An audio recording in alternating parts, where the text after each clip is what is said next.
بسم الله والصلاة والسلام على رسول الله. ازيكم عاملين ايه؟ يا رب تكونوا بخير وبصحة وبسعادة. هنحضر النهاردة مع بعض الفطير المشلتت الفلاحي على أصوله.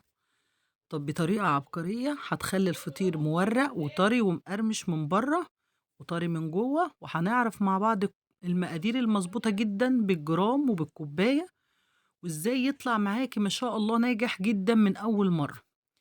وكمان هنتكلم على التسوية المظبوطة، وهنتكلم على المقادير المضبوطة إن شاء الله في الفيديو. كل تكات الفطير المشلتت هنتكلم عليها النهارده. أنا باوريكم يا جماعة النهارده عملنا الفطير ما شاء الله لا قوة إلا بالله، كان تحفة. هندخل الفيديو على طول. معايا نص كيلو دقيق، حوالي 500 جرام دقيق. في طبق عميق هانزل بالنص كيلو دقيق ونص معلقة ملح. وطبعًا يا جماعة أنا هاحط معلقة سكر، بس أنا بادوّبها في نُص كوباية مَيّة الأول علشان تدوب معايا كويس، ما باحبش أحط حبيبات كده على الدقيق. هاقلّب معلقة الملح في نُص كوباية مَيّة، المَيّة دافية زي دمعة العين يا جماعة عشان إحنا في الشتا والجو طبعًا برد جدًا، فأنا باخلّيها زي دمعة العين بس. ومعايا كمان كوباية مَيّة، وهابدأ أقلّب المكونات دي كلّها على بعضها كويس أهوّة اللي أنا حطيتها، وهانزل بالمَيّة بتاعتي تدريجيًا وأبدأ أعجن العجين بتاعي كويس. وطبعًا الكوباية اللي أنتِ هتعايري بيها الدقيق، عايري بيها المَيّة. أنا حاطة النُص كيلو دقيق حوالي 500 جرام، حوالي 3 كوبايات دقيق، وهي الكوباية اللي أنا باحط بيها المَيّة بتاعتي. هابدأ أعجن كويس، هاشيل الاسباتولا كده بعد ما قلّبت بيها شوية، وهابدأ أعجن بإيدي كويس يا جماعة علشان ألمس العجينة وأحس في العجينة بإيه، في إيدي كده علشان أنا أعرف قوام العجينة كويس، تمام؟ بدأت إن أنا أعجن وأضيف المَيّة تدريجيًا علشان كل دقيق بيختلف لتقبُّله للسوائل عن بعضه. فيه دقيق يا جماعة بيحتاج بيتقبّل سوائل كتير، وفيه دقيق ما بيتقبّلش سوائل كتير، تمام؟ طبعًا أنا ما باعجنش العجينة كلّها مرّة واحدة، أنا يا دوب باتوّه الدقيق بالمَيّة، وهابدأ أركن العجينة ديّة حوالي 10 دقايق وارجع أعجن فيها تاني كويس. طبعًا أنا لمّيتها قدّامكم أهوّة، وهاسيبها أتركها كده حوالي 10 دقايق وارجع لها تاني. بُصّوا هي بادئة تربّي عرق أهيّة معايا، وكده يا جماعة الخطوة اللي أنا باعملها دي ما بتخلّينيش آخُد عجن كتير. طبعًا بانزل بالمَيّة حبّة بحبّة برضه وأبدأ أعجن، أرجع للعجينة أعجن فيها كويس تاني بالشكل اللي أنتم شايفينه ده. أعجن فيها شوية وأكرّر الموضوع ده كمان مرّة، وأتركها كمان 10 دقايق وارجع لها كده يا جماعة ما بتاخدش منّي عجن كتير. وبعدين لمّا تنعم أرجع لها بقى كمان مرّة، لمّا تنعم معايا خالص أبدأ إن أنا ألمّها وأتركها ترتاح. طبعًا بالشكل اللي أنتم شايفينه ده، أنا تركتها كمان مرّة حوالي 10 دقايق كمان، ورجعت أعجن فيها كويس لحد ما أخلّيها تنعم وما تبقاش خشنة. وطبعًا العجينة الفطير يا جماعة أنا ما باخلّيهاش قاسية أوي، ولا باخلّيها طرية أوي. فصل الشتا ممكن نطرّيها شوية عن فصل الصيف، بس ما باطرّيهاش زيادة عن اللزوم.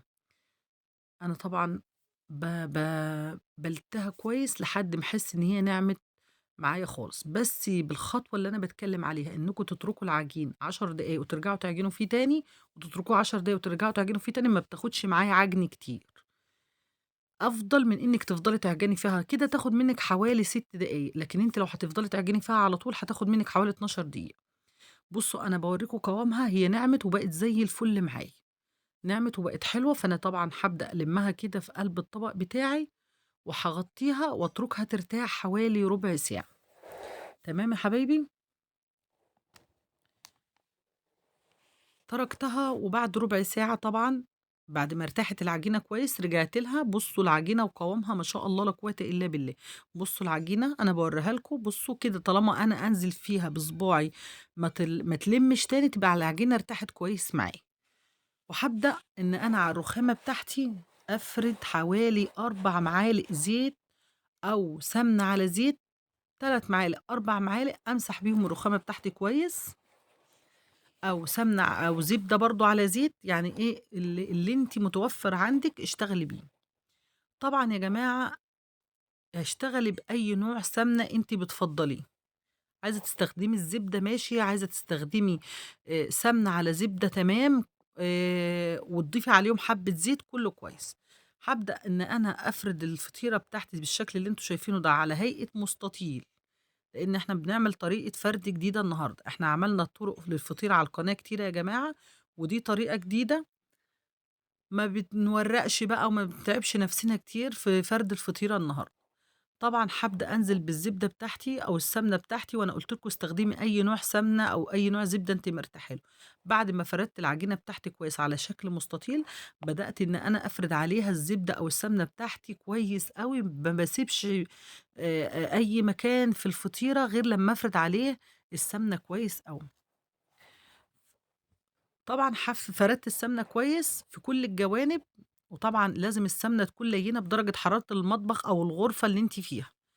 هابدأ بقى أعمل خطوط بالطول كده بسكينة أو بأي حاجة عندِك، هتعملي خطوط قصاد بعضها ومش باوصّل الخط لحد النُص. طبعًا أنا باعملها قصاد بعضها بس ما باوصّلش الخط إيه لحد النُص.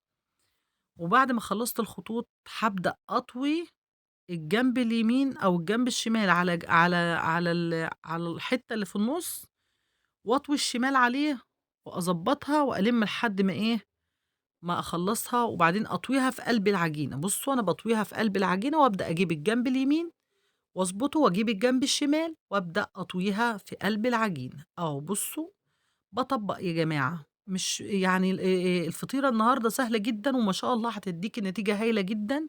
تابعي الفيديو معايا للآخر وأنتِ إيه، هتشوفي. طبعًا أنا هابدأ أطوي فيها لحد ما أخلّصها كلّها، أجيب الجنب اليمين على الشمال لحد ما إيه، ما ألمّها كلّها وبعدين هاتركها ترتاح تاني حوالي ربع ساعة تاني يا جماعة. تمام، تمام أنا ماشية معاكم خطوة بخطوة. النهارده طريقة فرد الفطير دي ما شاء الله، ما شاء الله ممتازة جدًا. لمّيتها كلّها أهو بالشكل اللي أنتم شايفينه دوّة، وهابدأ أغطّيها وأتركها ترتاح حوالي ربع ساعة أو 10 دقايق حسب الجو اللي عندي. طيب هاغطّي الفطيرة بتاعتي وهاتركها ترتاح، وطبعًا هنشوف بعد ما ترتاح هنعمل فيها إيه.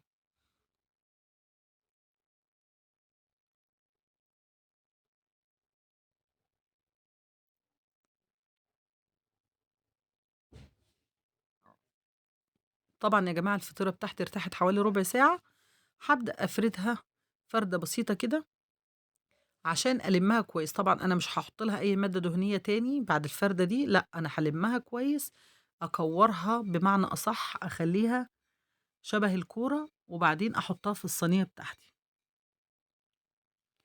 هالمّها أهوّة على شكل كورة أهوّة، وباحطها في الصينية وأغطّيها وأتركها ترتاح حوالي 10 دقايق بس. كل ما بتريّحي عجينة الفطير كل ما بتدّيكِ نتيجة ممتازة. طبعًا أنا دهنة الصينية بتاعتي بالمادة الدهنية اللي أنا كنت باعمل بيها الفطيرة. ممكن ما تدهنيش الصينية خالص ومش هيبقى في أي مشاكل، ولا الفطيرة هتلزق منِّك ولا أي حاجة. طبعًا بعد ما ارتاحت حوالي 10 دقايق، هابدأ إن أنا أفرد الفطيرة في قلب الصينية بتاعتي. تمام يا حبايبي؟ تمام. طبعًا الصينية ممكن ما تبقاش بمقاس الفطيرة بالضبط. أنتِ تفرضي الفطيرة لحد ما تدّيكِ الفرد المضبوط والقوام المضبوط، وبتجيبي من النُص وأنتِ طالعة على الحروف برّه، مش تبطّطيها أو تفرديها من ناحية الحروف وتتركي الوسط يبقى تخين، لأ أنتِ تفردي من الوسط وسط الفطيرة وطرف الفطيرة وكُلّه. تمام، تمام مع بعض. طبعًا بعد ما فردتها كده وأنا باتركها ترتاح، باولّع أو بإيد الفرن بتاعي. لازم الفطير يخش على فرن سخن يا جماعة، علشان الفطير يدخل على فرن سخن. لمّا أنتِ بتسوّي في فرن البوتاجاز، طبعًا أنتِ بتسخّني الفرن قبلها ب10 دقايق. طبعًا أنا بادهن وشّها سمنة تاني يا جماعة، وباحط طبعًا ما كانش عندي سمنة، ما كانش فضل عندي زبدة يعني، فأنا حطيت على وشّها سمنة بالشكل اللي أنتم شايفينه ده. ما فردتهاش كويس عشان كانت في التلاجة. طبعًا هارجع أتكلم على الفرن. لو أنتِ بتسوّي في فرن البوتاجاز، لازم الفرن بتاعِك تسخّنيه كويس أوي وتحطّي على الرف تاني رف من تحت، وتولّعي الشواية. لو الشواية بتاعتِك ما بتولعش، لمّا يبدأ ياخد لون من تحت إيه، تبدئي تولّعي الشواية وتدّي له لون دهبي من فوق. أنا دخّلت على الفرن الغاز العادي وما بتاخدش معايا 10 دقايق لإن الفرن سخن جدًا كويس معايا، وده شكلها بعد ما خلّصتها، يا رب تكون عجبكم، يا رب اللي لسه بيشوف الفيديو بتاعي لأول مرّة وداخل قناتي ما ينساش يحط لي اشتراك، وما ينساش يحط لي لايك وتفعّلوا زر الجرس على الكل علشان يوصل لكم مننا كل جديد. وده الشكل النهائي بتاع الفطيرة القمر اللي أنتم شايفينها دي ما شاء الله، اللهم بارك، فطيرة زي العسل. طبعًا الفطير طالع معانا مورّق طري من جوّه وخفيف ومورّق ما شاء الله. هاورّيكم دلوقتي وأنا باقطع لكم الفطيرة عشان أورّيكم التوريقة بتاعة الفطير من جوّه شكلها إيه. بُصّوا ما شاء الله لا قوة إلا بالله، طريقة توريق هايلة جدًا النهارده. يا رب تكون الفيديو بتاعي عجبكم النهارده، والسلام عليكم ورحمة الله وبركاته.